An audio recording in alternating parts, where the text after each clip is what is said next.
C'est bon comme ça? Vous m'entendez? Chers consoeurs et chers confrères, bienvenue. Merci à tous d'être venus aussi nombreux.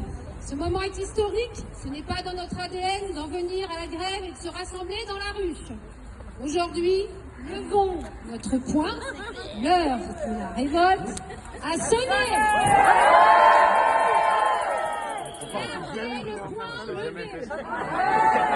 Éventuellement la main. Aujourd'hui, mobilisons pour sauver la médecine libérale. Si nous sommes ici, c'est que nous subissons tous, dans notre pratique quotidienne, plus de 30 ans de décisions politiques catastrophiques. Ouais!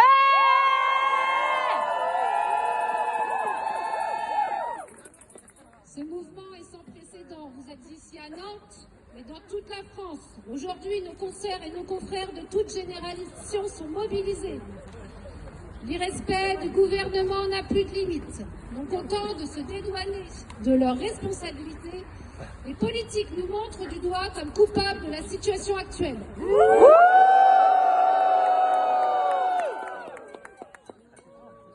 Madame Firmin Lebaudot, ministre de l'Organisation territoriale de la santé, appelle à nous responsabiliser, dénigre notre grève, arguant que ce n'est pas le bon moment. Tandis que notre ministre de la Santé trouve qu'une consultation valorisée à la hauteur européenne n'est pas crédible et qu'il est intolérable de ne pas trouver de médecin en France à toute heure du jour et de la nuit partout sur le territoire.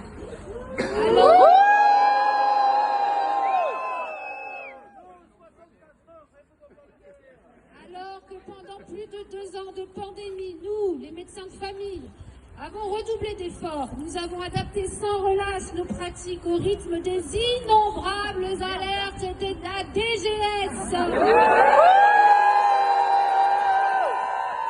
Pour protéger la population.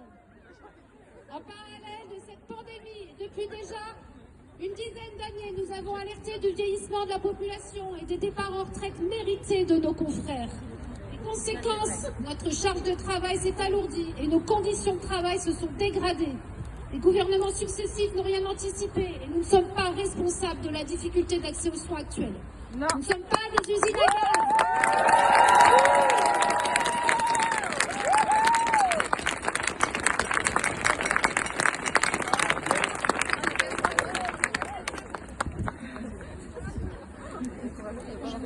Que propose-t-il aujourd'hui en réponse à la dérive de notre système de santé?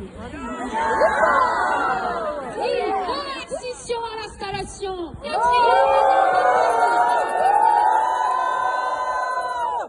Quatrième année d'internat dans les déserts. Obligation de PDSA. Consultation obligatoire pour les spécialistes dans les déserts médicaux. Rémunération forfaitaire sous condition. Et la liste est encore longue. Le coup de grâce est venu de notre propre camp lorsque notre Conseil national de l'ordre a validé le transfert de nos compétences médicales aux paramédicaux sous notre responsabilité.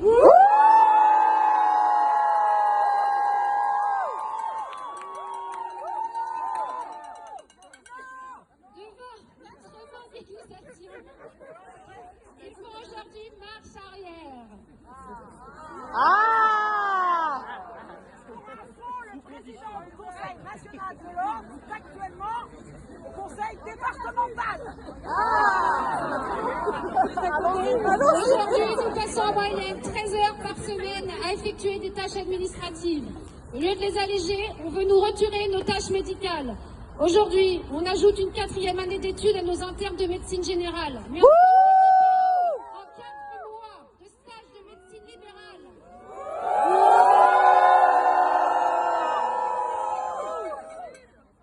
Alors que nous manquons de maîtres de stage pour nos internes. C'est assez. Nous voulons moins administratif. Nous voulons plus de temps de qualité pour soigner nos patients. Nous voulons